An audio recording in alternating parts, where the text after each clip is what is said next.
विधायकों की अनदेखी की है भारतीय जनता पार्टी ने, मंत्रियों की और पूर्व मंत्रियों की अनदेखी की है।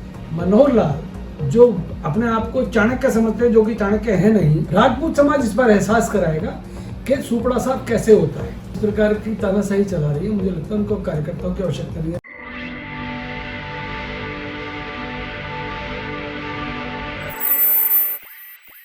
सूरजपाल अम्मू का बीजेपी पर पलटवार। करणी सेना के राष्ट्रीय अध्यक्ष है सूरजपाल अम्मू। सूरजपाल अम्मू ने विधायकों की लिस्ट को लेकर साधा बीजेपी पर निशाना।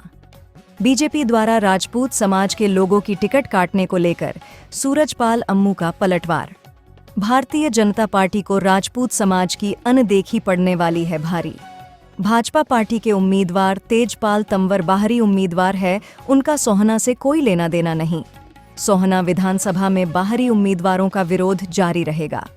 राजपूत समाज इस बार पार्टी को एहसास कराएगा कि सुपड़ा साफ कैसे होता है।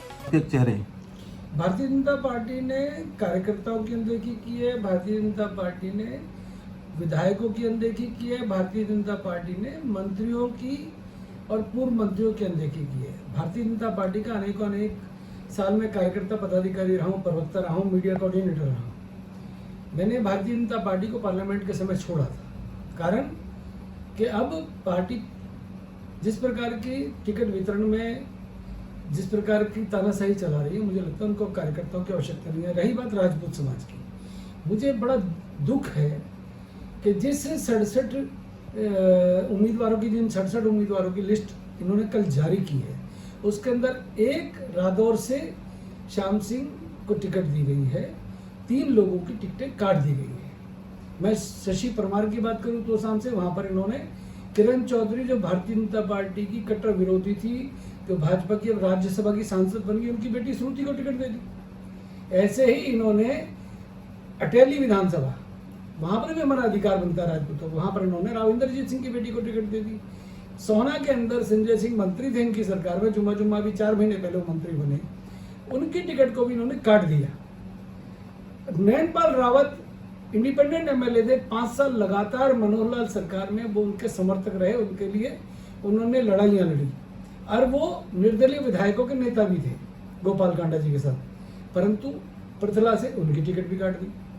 इस प्रकार का जो राजपूत समाज के साथ इन्होंने अन्याय किया, वो यहाँ नहीं किया, इन्होंने राजस्थान के अंदर भी ऐसे ही किया, इन्होंने मध्य प्रदेश के अंदर भी ऐसे किया, उत्तर प्रदेश के अंदर भी ये टिकट वितरण में पार्लियामेंट में इन्होंने ऐसा ही किया। अब हरियाणा, इनके दिमाग में एक बात की गलतफहमी है कि भारतीय जनता पार्टी का जो कोर वोटर है राजपूत समाज, वो कहाँ जाएगा।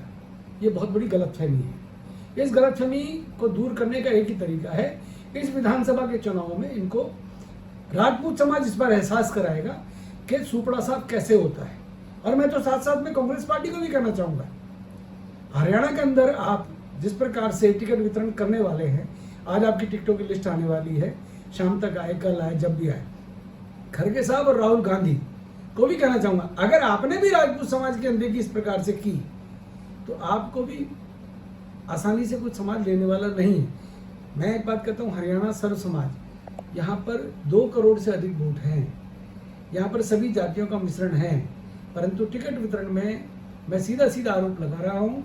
मेरे मुख्यमंत्री नायब सैनी मेरे मित्र हैं, उन विचारों की नॉलेज कम है, परंतु मनोहर लाल जो अपने आप को चाणक्य समझते हैं, जो कि चाणक्य है नहीं, उन्होंने टिकट वितरण के अंदर जिस प्रकार से राजपूत समाज की अनदेखी की है। भारतीय जनता पार्टी ने करणदेव कंबोज मेरे मित्र, पूर्व मंत्री ओबीसी समाज, ओबीसी करते हैं, करणदेव कंबोज की टिकट काट दी।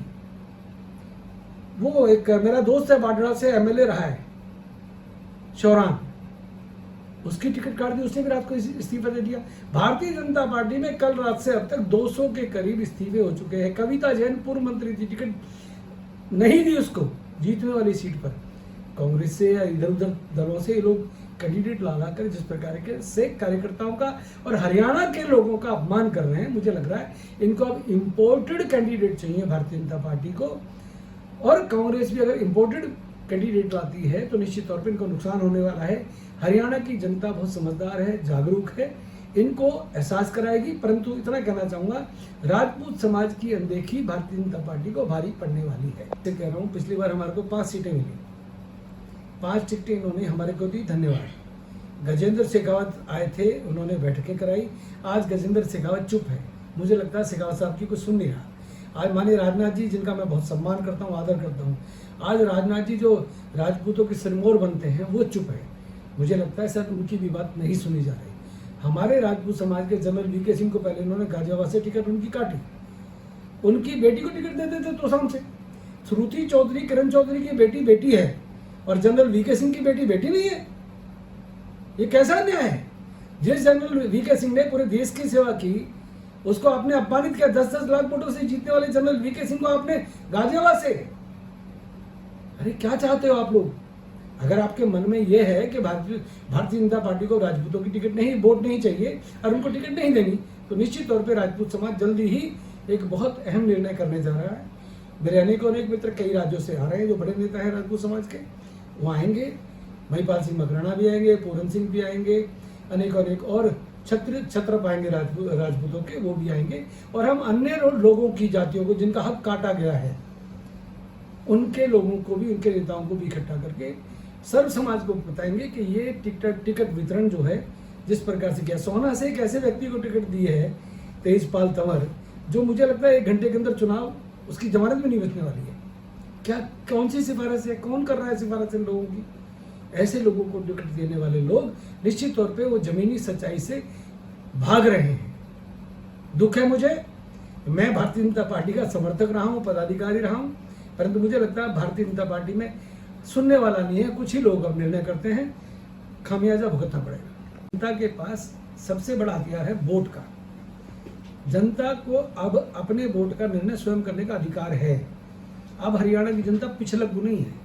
हरियाणा को जिस प्रकार से मनोहर लाल खट्टर की सरकार ने जो लूटा है, मनोहर लाल खट्टर ने जिस प्रकार से तानाशाही चलाई है, आज उसका भारतीय जनता पार्टी को और उसके कार्यकर्ताओं को खामियाजा भुगतना पड़ रहा है। जिन्होंने मनोहर लाल जी की सेवा की, चाटुकारिता की, चमचागिरी की, उनको मनोहर लाल जी ने टिकट दिलाई। परंतु जो कार्यकर्ता दिन रात 20-20, 30-30 सालों से भाजपा का झंडा उठा के चल रहे हैं, उनकी अनदेखी की है। जिस तरीके से सोना में एक मुद्दा और चला था, बड़ा मामला, लोकल कैंडिडेट की यहाँ पे मांग की गई थी, पंचायत भी की गई थी, तो क्या मानते हैं इसे? मैं सोना में जन्मा हूँ, सोना के साथ मेरा अटैचमेंट है, सोना मेरा अपना घर है। सोना में हम लोगों ने एक नारा लगाया था, वोकल फॉर लोकल। हमारे यहाँ का लोकल कैंडिडेट होना चाहिए।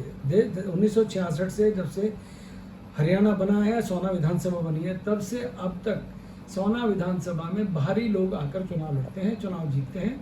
चुनाव जीतने के बाद सोना क्षेत्र का शोषण करते हैं। यहाँ के विकास से उनका कोई मतलब नहीं है। ये निर्णय बहुत प्रमुखता से उठा कि बाहरी लोगों का बहिष्कार करेंगे। उस पर भी अब हमारी चर्चा चल रही है, हमारी अब बैठक चल रही है, उस पर भी हम बहुत जल्दी निर्णय लेने वाले हैं। बाहरी उम्मीदवारों का विरोध जारी रहेगा। तेजपाल तंवर स्वयं भी बाहरी उम्मीदवार हैं, उनका सोना विधानसभा से कोई ताल्लुक नहीं है।